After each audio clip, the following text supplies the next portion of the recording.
दोस्तों मैं हूं साजिद ज़ोहेब और आप देख रहे हैं ज़ोहेब स्पीक्स। रशिया यूक्रेन के बीच जो इस वक्त खतरनाक जंग चल रही है उसमें पूरी दुनिया जो है वो लगभग 3 हिस्सों में डिवाइड हो चुकी है। पहला हिस्सा जो यूक्रेन की साइड में है जिसमें अमेरिका के साथ साथ ज़्यादातर वेस्टर्न कंट्रीज शामिल हैं। दूसरा हिस्सा कि जो दोनों में से किसी को भी सपोर्ट नहीं कर रहे हैं, बल्कि ये कहिए कि वो जंग को तो गलत ठहरा रहे हैं लेकिन रशिया को खुलकर सपोर्ट भी नहीं कर रहे हैं, साइलेंट हैं, जिसमें इंडिया, पाकिस्तान, चाइना जैसे देश शामिल हैं। तीसरा हिस्सा बल्कि कहिए वो तो ज़रा से ही देश हैं, 4-5 देश, बल्कि टोटल 5 देश हैं, जो खुलकर रशिया की सपोर्ट में हैं। जिसमें आपका नॉर्थ कोरिया और सीरिया और इस जैसे कुछ और भी देश शामिल हैं, टोटल 5 हैं फ़िलहाल। मगर दोस्तों अभी जो नई एक अपडेट निकल कर आ रही है वो ये कि जो फ़िलिस्तीनी लोग हैं, जो फ़िलिस्तीन देश में रहते हैं, वो लोग भी अब खुलकर रशिया की सपोर्ट में आ चुके हैं। बाकायदा बहुत सारी सोशल मीडिया पर ऐसी वीडियोज़ वायरल हो रही हैं कि जिसमें वो लोग अपने फ़िलिस्तीन के झंडे के साथ-साथ रशिया का झंडा हाथ में लिए हुए हैं और नारे लगा रहे हैं रशिया की सपोर्ट में। पुतिन की तस्वीर हाथ में है उनकी और मतलब वो इस तरह के नारे लगा रहे हैं जिसमें उन्हें जो है शाबाशी दी जा रही है, जो भी इस तरह की करने की कोशिश कर रहे हैं फ़िलिस्तीनी लोग। अब सवाल ये है कि आखिर फ़िलिस्तीनी लोग इतना ज़्यादा खुलकर एकदम से रशिया की सपोर्ट में क्यों आ गए? क्योंकि भाई मुस्लिम कंट्रीज़ तो और भी हैं, लेकिन इतना खुलकर तो कोई भी सीरिया के अलावा कोई नहीं आ रहा खुलकर। बाकी जितनी अरब कंट्री हैं, ये गल्फ़ कंट्री, इनमें से भी किसी ने खुलकर सपोर्ट नहीं किया रशिया को, भले ही साइलेंट रहे, लेकिन खुलकर सपोर्ट नहीं किया है।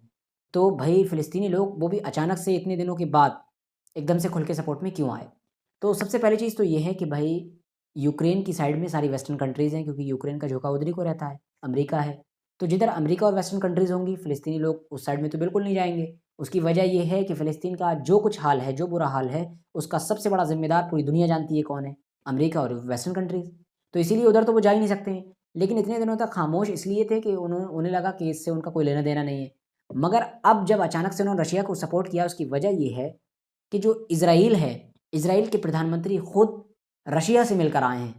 उसके पुतिन से राष्ट्रपति से मुलाकात करके आए हैं पुतिन से। अच्छा, वो क्यों मुलाकात करने गए थे भई? सवाल है ना भई कि इज़राइल वहाँ क्यों पहुँचा? क्योंकि इज़राइल का तो ना तो यूक्रेन से कोई लेना-देना इतना ख़ास, ना ही रशिया से लेना-देना है। जब कोई और कंट्री नहीं जा रही है, तो इज़राइल के प्रधानमंत्री को जाने की क्या ज़रूरत थी वहाँ पर पुतिन से मुलाकात करने की? और वो गए क्यों थे? वो गए थे जंग ख़त्म कराने। पुतिन से सिफ़ारिश करने गए थे यूक्रेन की तरफ से कि किसी तरह से इस जंग को रोका जाए और जंगबंदी की जाए। यानी वो यूक्रेन की साइड से गए थे एक तरीके से, आप ये समझिए। अब आप लोग सोच रहे होंगे कि यूक्रेन से तो उसका इतना दोस्ताना है नहीं, तो भाई क्यों गए? तो मैं आपको बता दूँ कि वजह ये है, जो सबसे मेन रीज़न है कि यूक्रेन में भी काफ़ी यहूदी रहते हैं। यूक्रेन देश भले ही मेजॉरिटी वहाँ ईसाइयों की है, लेकिन काफ़ी हद तक बहुत ज़्यादा मतलब तादाद में ईसाई यहूदी लोग रहते हैं।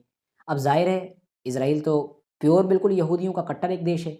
तो वो अब उन्होंने जब देखा कि यहूदी लोग भी मर रहे हैं, इसलिए उनकी सपोर्ट में वो वहाँ पर गए थे। जो फ़िलिस्तीनियों का मानना है वो मैं आपको बता रहा हूँ। यही क्लियर मैटर है और ज़ाहिर है होगा भी यही क्लियर मैटर। यहाँ तक कि जो यूक्रेन के राष्ट्रपति हैं, प्रेसिडेंट वोलोदिमीर ज़ेलेंस्की, वो खुद भी एक यहूदी फैमिली से बिलॉन्ग करते हैं। तो आप खुद ही सोच सकते हैं कि यहूदियों का वहाँ पर भी कितना दबदबा है। तो इसी वजह से वो इस जंग को रोकने के लिए गए थे, मगर शायद वो अपने इस मकसद में कामयाब ना हो सके। अब जैसे ही इज़राइल वहाँ मिलने गया, फ़िलिस्तीनियों ने फ़ौरन बगावत कर दी और उन्होंने कहा कि भई हम भी रशिया की साइड में खुलकर आएँ अब। वो यूक्रेन पर जो चाहे वो करे। तो एक मेन रीज़न तो ये था।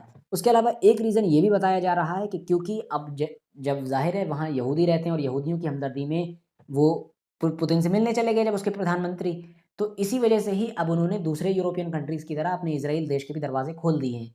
किन लोगों के लिए खोल दिए हैं? उन लोगों के लिए कि जो जंग से परेशान होकर अपना देश छोड़कर दूसरे देशों में आ रहे हैं।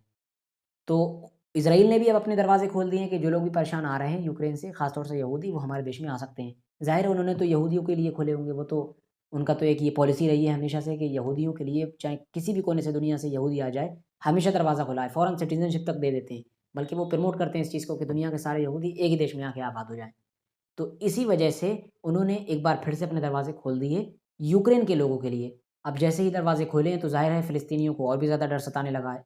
क्योंकि इस बात में कोई शक नहीं है, it is an undeniable fact कि जब से हिस्ट्री में ये वजूद में आया, जब से ये बना है इज़राइल देश, तब से लेकर लगातार आज तक ये गैर कानूनी तरीके से फ़िलिस्तीनियों की जगह पर कब्ज़ा करता रहा है।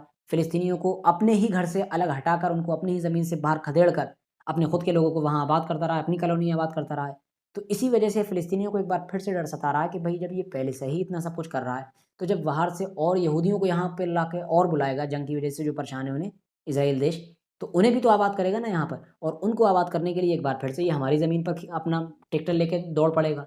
तो कहीं न कहीं इसमें फिर फ़िलिस्तीनी लोग पिसेंगे। तो ये डर भी फ़िलिस्तीनियों को सता रहा है जो कि उनका जायज़ भी है। फिलहाल दोस्तों आज की अपनी वीडियो को हम यहीं पर ख़त्म करते हैं।